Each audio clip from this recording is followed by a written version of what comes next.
Gold, trusted gold buyers. మీరు తాకట్టు పెట్టిన బంగారాన్ని విడిపించి ఈ రోజు ఉన్న మార్కెట్ ధరకు కొనబడను. ఈ కథలో మెయిన్ ఎసెట్ ఏంటి అసలు? ఈ కథను మీరు చెప్పాలనుకుంటానికి కారణం ఏంటి అసలు? Only there is a lot that's happening in our world right now in terms of ఇప్పుడు మనం ఎవరింటికి వెళ్ళినా కోవిడ్ నువ్వు వ్యాక్సినేషన్ తీసుకున్నావా లేదా, ఒజెంపిక్ తీసుకుంటున్నావా లేదా, ఇప్పుడు సన్నబడిపోయిన అందరి గురించి మోంజారా తీసుకుంటున్నారా, ఒజెంపిక్ తీసుకుంటున్నారా. ఒజెంపిక్ హ్యాస్ వన్ బిగ్ 5,000 మంది they are suing Ozempic right now in America. పడుకొని నిద్రలేస్తూ కళ్ళు కనిపించకుండా నిద్రలేస్తున్నారు. So it is all proven. ఇది మనం ఏదో తగ్గిపోతాం అందంగా ఉందా అని యూనో మనం ఒజెంపిక్ అండ్ మొంజారా వేస్తున్నారు, but we really don't know what is the side effects. But మనం అంత ఈజీగా ఏదో ఒక ఇన్స్టెంట్ రిజల్ట్ కోసం we are so quick in changing our opinion. But మనకు అనేది ఒక ఆయుర్వేదం ఉంది, మనకు అనే మర్మ అనేది ఉంది. మన కలరిపైటు అనేది it was you know given to the world before. మొన్న మిరాయి దాంట్లో చదువుతూనే వన్ ఆఫ్ ద 9 people అశోకుడు పంపించినప్పుడు హ్యూమన్ టచ్తో ఉండే ఫైటే జూడో అనేది. సో అది ఇంకా ఈస్టర్న్ కంట్రీస్కి వెళ్ళి మళ్ళీ మనం వెనక్కి తెచ్చుకుంటున్నాం. So we've spread so much, and do we really questioning that anamata. And మన బయట ఉన్న సొసైటీలో అలోపతికి మనది అనుకున్న ఆయుర్వేదానికి డిఫరెన్స్ ఏంటి, and why are there stops right there, because money is so easy in allopathy. Pharmacy mafia అలాంటి ఏమన్నా link? It's a medical crime thriller. మేము ఎవరిని పర్టికులర్గా ఉద్దేశించి చేయలేదు, బట్ ఒక బ్రాడ్గా ఆ నెరేటివ్ తోటి తీసుకొని చేయడం జరిగింది. సో మీరు అన్నప్పుడు అంటే మనకున్న ఆయుర్వేదం కానీ, యోగా కానీ, మెడిటేషన్ ఇవన్నీ ఎక్కువ మీరు ఫాలో అవుతుంటారు కదా డెఫినెట్గా. అంటే మొదటి నుంచి అలవాట మీకు? ఈరోజు మీరు ఇంత ఎనర్జెటిక్గా ఉండడానికి కారణం అదే అనుకుంటాం మీరు? 100% యోగాకి నేను యోగా అండ్ మెడిటేషన్ అండి. బికాజ్ నీలో ఉండే ఆ సౌండ్ తగ్గిపోయినప్పుడు నీలో కళ ఎక్కువ పెరుగుతుంది అంటారు. సో నేను యోగా కూడా అమెరికా వెళ్ళాక నేర్చుకున్నా. నేను అప్పుడు సిగ్గుపడ్డాను, అబ్బా మన ఊర్లో ఉండేది మన విద్య ఇది, ఇక్కడ వాళ్ళు మనకంటే బాగా చేస్తున్నారు. నన్ను అడిగేటవాళ్ళు questions, how do you do this pose అని. ఐమ్ లైక్, వాళ్ళు అస్యూమ్ చేసేసి నువ్వు ఇండియా నుంచి వచ్చి నీకు యోగా తెలియకపోవడం ఏంటి అని ఒక చిన్న చూపు వాళ్ళకి. సో ఆ ఈగో పరంగా నేర్చుకొని ఐ ఫెల్ ఇన్ లవ్ తప్ప. అండ్ ఆ మ్యాజిక్ నేను టేస్ట్ చేశాక I can't stop talking about it. So I want everybody to do it. Yoga చేస్తే మటుకు నీకు లైఫ్లో ఉన్న ఆ పీస్ఫుల్, ఆ ఫ్లెక్సిబిలిటీ, ఆ లైట్నెస్ బాడీలో ఇంక దేంట్లోనూ రాదండి మీకు. సినిమా విషయానికి వస్తే ఇప్పుడు అంటే జనాలు ఓటీటీ వచ్చిన తర్వాత థియేట్రికల్ ఎక్స్పీరియన్స్ ఉన్న సినిమాలు మాత్రమే చూస్తున్నారు, సోషల్ డ్రామాల కంటే ఎక్కువ. సో ఈ సినిమాలో ఓటీటీని ఓవర్కమ్ చేసి థియేటర్కి వచ్చి ఎక్స్పీరియన్స్ చేసే అంత కంటెంట్ ఏముంది అనుకుంటున్నారు మీరు? మధు గారు, మీకు కూడా తెలుసు, ఏ సినిమా చేసినా రిలీజ్ లేనిదే ఓటీటీ తీసుకోవట్లేదు. వాళ్ళే తీసుకోవాలంటే 3 సంవత్సరాలు కూర్చోవాలి ఓటీటీ తోటి.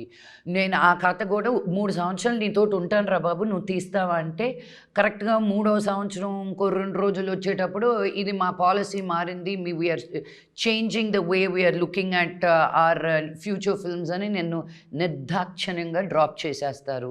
అలా జరిగినటివి కూడా ఉన్నాయి విత్ డిఫరెంట్ ఓటీటీస్. And నాకు పేషెన్స్ ఎక్కువ. So I wait and take it, and then I was like, no man, I believe in my cinema. I know నేను ఈ సినిమా తీసి రిలీజ్ చేసిన వెంటనే ఇప్పటికే ఓటీటీస్ అడుగుతున్నాయి. So it's become one weird game అనమాట. గివెన్ అ చాయిస్, నాకు theatrical release వద్దు. I don't feel I'm one Prabhas or you know I'm in that range to bring people in, but I'm an artist who wants to make cinema. So నాకు OTT వాళ్ళే, OTT కాదు, నువ్వు YouTube కోసం ఇదిగో నీకు 2 కోట్ల సినిమా యూట్యూబ్లోనే చూపిస్తానన్నా చేస్తానండి నేను. I don't segregate my self like that. But where ever there is opportunity is where I find my artistic expression అనమాట. మీ పోలీస్ ఆఫీసర్గా నటిస్తున్నారు ఏంటి అంటే ఎవరైనా ఇన్స్పిరేషన్ ఆ క్యారెక్టర్ చేయడానికి అని? విజయశాంతి గారు, ఎవరికి లేదు చెప్పండి కర్తవ్యం. నేను ఐపీఎస్ ఆఫీసర్ అయిపోదాం అనుకున్నాను, తర్వాత తెలిసింది అబ్బాలంటే చదవాలి నువ్వు అని. ఓ కోపం వచ్చి కొట్టేస్తే సరిపోదా అనుకోలే. But obviously, she was a big inspiration. That movie was a big inspiration. And there were many scenes between Parchuri Venkateswara garu and Vijayashanti garu Kartavyam సినిమాలో అవి లైఫ్ లెసన్స్గా చాలా నేను ఇన్స్పైర్ అయినట్టువి ఉన్నాయి. So and then a lot of fight sequences in it. I said, why not in a different character, in a different look, in a different vibe. So I said, yes. నాన్నగారు మోహన్ బాబు గారి character ఎలా ఉండబోతుంది? ఆయన్ని అసలు ఈ సినిమాలోకి మీరు తీసుకొచ్చారా, లేకపోతే ఆయనే మీకు ఈ కథ తీసుకొచ్చి ఆయనే తీసుకొచ్చారండి, అందుకే అంత ఈజీగా ఆయన కూడా చేశారు. లేకపోతే ఆయన అంత ఈజీగా ఒప్పుకోరు క్యారెక్టర్స్, ఎస్పెషలీ నాతోటి. So I was very very excited. ఇలాంటిది నేను చిన్నప్పుడు ఎప్పుడు డాడీతో ఒక సినిమా చేస్తే బాగున్నాను. Even after becoming an actor ఆ ఆశ ఉంటుంది కదా పెద్ద ఆర్టిస్ట్తో చేయాలి అని. అండ్ ఇంట్లోనే ఉన్నారు, ఇంక ఈయనతోటి కూడా చేయకపోతే ఇంకెలా. బట్ అది కుదరాలి, ఆ దేవుడు మీకు ఆశీస్సులు యూనో పంపాలి, పెట్టాలి, చెయ్యాలి. సో అలా డాడీ తీసుకురావడం అండ్ ఆయనకు ఒక బ్యూటిఫుల్ క్యారెక్టర్ దాంట్లో ఉండడం. It's not your typical daddy character, చాలా సటిల్గా, చాలా బ్యూటిఫుల్గా ఆ క్యారెక్టర్కి తగ్గట్టు he looks beautiful. Daddy screen presence గురించి నేను చెప్పాల్సిన అవసరం లేదు, అంత పెద్దదాన్ని కూడా కాదు నేను. బట్ ఐఎమ్ గ్రేట్ఫుల్, అంతే చెప్పగలుగుతాను. ఇన్ని రోజులు ఎందుకు రాలేదు నాన్నగారితో కలిసి నటించే అవకాశం? అంటే మధ్యలో ఛాన్స్ ఇవ్వలేదా నాన్నగారు? ఇవ్వలేదండి అని రాలేదు, రెండు నిజమే. సో చాలా ట్రై చేశాను. పీకు సినిమా వచ్చినప్పుడు నేను రైట్స్ తీసుకొని తెలుగులో చేద్దాం డాడీ తోటి అని, బట్ కుదరలా, అంతే. ఈ సినిమాలో మెసేజ్ ఏమైనా ఉంటుందా? లేదండి, యూజువల్గా నేను ప్రతి సినిమాలోనూ ఏదో పొడి చేద్దాం, చింపేద్దాం, ఏదో మెసేజ్ పెడదాం అనుకుంటాను. బట్ ఈ సినిమాలో just doing a film on medical crime thriller, ఒక ఎంటర్టైన్మెంట్ పరంగానే. But by the end of the film you do question, should you stand up for, నువ్వు బిలీవ్ అయిన దానికి నువ్వు నిలబడాలా, లేకపోతే just let the society do what it's due అనేది you do question your self.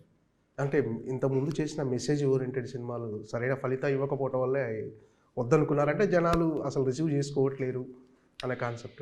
ఏమండి, ఎవరికి ఏం కావాలో అలా తెలుసండి. ఇప్పుడు నేను చెప్పిన నేను బోధించేసరికి ఎవరు వినేటట్టు లేరు, ఎవరు బోధన వాళ్ళకు ఉంది. Especially today with your internet and your Instagrams and YouTube shorts, మీకు న్యూసే ఇన్ షార్ట్స్ అని వచ్చేస్తుంది, వరల్డ్ న్యూసే. So I think people have a వాళ్ళకే చాలా జరుగుతుంది వాళ్ళ లైఫ్స్లో. మనం బోధించాల్సిన అవసరం లేదు, వాళ్ళని ఎంటర్టైన్ చేస్తే చాలు అన్న దీనికి వచ్చున్నాను నేను. అంటే లక్ష్మీప్రసన్న గారు ఎలాంటి క్యారెక్టర్ అయినా చేయగలరు అవలీలగా, అంటే ఆ క్యారెక్టర్లో ఫిట్ అయిపోతారు మీరు. కానీ ఎందుకు రైటర్స్ మీకు తగ్గ క్యారెక్టర్స్ రాయట్లేరని ఏమైనా అనిపిస్తుంది అప్పుడప్పుడు? 100% అనిపిస్తుంది. నేను చాలా ఫీల్ అవుతాను, ఎందుకు సుకుమార్ గారు నాకు కథ రాయట్లేదు, ఎందుకు త్రివిక్రమరావు గారు రాయట్లేదు. నేను అనుకునేది 100 అనుకుంటాను, బట్ వాళ్ళకు కూడా అనిపించాలి కదా. బట్ నో కంప్లైంట్స్ అండి. నేను కంప్లైంట్ చేస్తూ వెళ్తే I will be a very negative, hating, angry person. అలా కూడా ఒక ఫేజ్లో ఉన్నాను నేను. అండ్ ఆ ఫేజ్లో ఉన్నప్పుడు నన్ను నేను ఎంజాయ్ చేయలేదు. సో నాకు షాంపెయిన్ అండ్ క్యావియారే ఉండాలనుకుంటే తప్పు. ఎప్పుడు నాకు లెమన్స్ ఇచ్చినప్పుడు లెమనేడ్ చేసుకోవడం కూడా తెలియాలి. So I mean that lemonade stage, that's okay. అంటే మీ మీద వచ్చే ట్రోల్స్ని ఎలా రిసీవ్ చేసుకుంటారండి మీరు? అంటే మామూలుగా అసలు చాలా ఈజీగా తీసేసుకుంటారా, లేకపోతే ఇగ్నోర్ చేసేస్తుంటారా? ఏమండి, నన్ను ఎంత పొగుడతారో అంత ట్రోల్స్ ఉంటాయి. సో నేను పొగడతనే చూడాలా, ట్రోల్స్ని చూడాలా? I like to concentrate on the positive. ఒక ఏనుగు వెళ్ళేటప్పుడు కుక్కలు చేరి అరుస్తాయంట, వెనక్కి తిరిగి ఎంత దూరం అని ముందుకు నడుస్తాం, అరిచే వాళ్ళు అరుస్తారు. మన ధ్యేయం మనం అనుకొని మనం ముందుకు వెళ్తూనే ఉండాలి. మన వెనక నుంచి అరుస్తారు కానీ వెనక నుంచి అరిచినప్పుడు మనం ఒక అడుగు ముందు ఉన్నట్టే కదా. I'm happy right there.